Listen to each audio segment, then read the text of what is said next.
Libreville croule sous le poids des ordures. La capitale gabonaise vit son énième bras de fer avec la société en charge de la collecte. Cette mauvaise gestion a des conséquences directes sur la vie de la population. On pense évidemment à la santé, mais certains y perdent même leur logement. Yves-Laurent Goma, Jean-Luc Guégossier. 3 semaines dans les ordures. Les habitants de Libreville, la capitale gabonaise, ont vu depuis 3 semaines les déchets s'accumuler dans les rues. En cause, la saturation de la décharge de Mindoumbe, unique point de stockage de la ville. Le 13 décembre dernier, les camions poubelles n'ont même plus pu s'y frayer un chemin. Ce fut l'engorgement. Il faut dire un peu les autorités, il faut qu'ils fassent quelque chose. Sinon, ça ne va pas. Les odeurs, vous voyez, il y a les restaurants, il y a les bars. Les enfants n'arrivent pas à traverser la rue puisque ça cause d'embouteillage, vous voyez. Depuis plus de 10 ans, les ordures sont entassées les unes sur les autres. Sans arrêt, des bulldozers se chargent de les tasser. Chaque jour, Libreville génère 600 tonnes de déchets.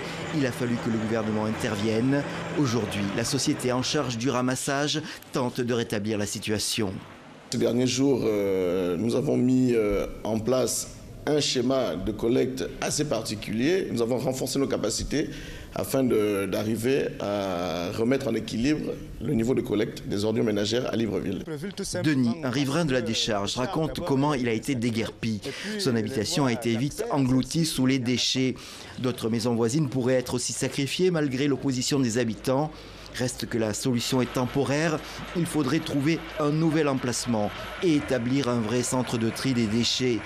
Un dossier complexe, aujourd'hui dans les mains des pouvoirs publics. Le personnel hospitalier en grève au Togo. Ils ont cessé de travailler pendant 3 heures ce matin. Sit-in devant leurs établissements. Le mouvement a été largement suivi à Lomé. Les grévistes réclament de meilleures conditions de travail. Voici quelques-unes de leurs revendications. Nous travaillons assez dans des conditions misérables, médiocres. Je ne sais même pas quel mot utiliser pour décrire... pour décrire cet état des choses. Vous pouvez imaginer dans une salle de réanimation, on va dire qu'un seul infirmier pour une salle de réanimation qui va compter jusqu'à plus de 30 malades. Un seul infirmier pour une salle de réanimation au moment où tu es en train de faire massage cardiaque ici.